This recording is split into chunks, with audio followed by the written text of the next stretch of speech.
इस्तिंजा करते हुए, छोटे बच्चों को वॉश करते हुए, कोई नापाक कपड़ा धोते हुए अगर थोड़ी भी नापाक छींटे हमारे जिस्म या लिबास पर आ जाती हैं, लोग कश्मकश और परेशानी का शिकार हो जाते हैं। समझते हैं अब हमारे कपड़े नमाज के काबिल नहीं, और वो कपड़े बार बार बदलते हैं, बार बार नहाते हैं, या नमाज़ें छोड़ देते हैं, तिलावत छोड़ देते हैं, खुद को नापाक समझना शुरू कर देते हैं। समझते हैं अगर हमारे गीले हाथ अब कपड़ों पर लगेंगे तो शायद वो भी नापाक हो जाएंगे।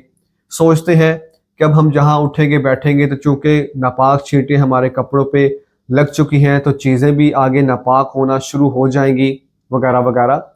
और इसी तरीके से शैतान उनको बहुत ही स्लो पॉइजनिंग के ज़रिए मीठा जहर देते हुए नमाज़ों से, इबादतों से, सुकून से, चैन से, आराम से, सुख से दूर कर देता है।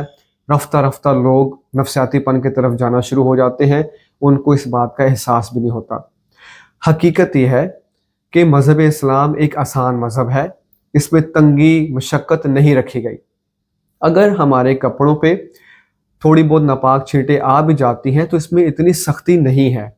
जब तक वो नापाक छींटें, वो नजासत एक दिरहम तक यानी कसीर ना हो जाए, तब तक हम उन कपड़ों में नमाज पढ़ सकते हैं। जो आम सेहतमंद लोग हैं, जिनको कोई इशू नहीं है वसवसों का, उनके लिए सुन्नत यही है कि उसको भी धो लें।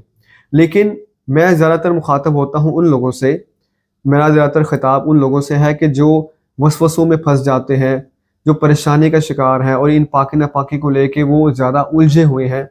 उनको मैं कहता हूँ कि जब तक एक दिरहम तक नजासत नहीं जाती आप छोड़ दें।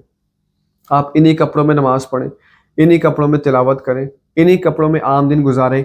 आपकी नमाज भी हो जाएगी, तिलावत भी हो जाएगी, आप गुनाहगार भी नहीं होंगे और चीज़ें भी आगे नापाक ऐसे नहीं होती हैं। उमूमन जो बच्चों को वॉश करते हुए, इस्तिंजा के दौरान कपड़े धोते हुए छींटें आती हैं, वो एक दिरहम तक नहीं हो सकती। तो इसलिए उसमें रहे, नॉर्मल रहे और अपने आप को मशक्क़त में ना डालें। हाँ, जब उन कपड़ों को धोने की बारी आई जिस पर चंद नापाक छींटें गिरी हुई थी, तो एक दफ़ा उन कपड़ों को जारी पानी से गुजार दें ताकि प्रॉपर तरीके से वो कपड़े भी पाक हो जाएं। अगर आप बहुत उलझ चुके हैं पाकी नापाकी के मसाइल में, ऊपर मेरा व्हाट्सअप नंबर आपको नज़र आ रहा है, आप इस पर अपनी कंडीशन मुझे बताएं। इंशाअल्लाह कुरान और हदीस की रोशनी में आपको गाइडेंस फराहम की जाएगी। अल्लाह की रहमत से उम्मीद है आप इन चीज़ों से निकल जाएंगे।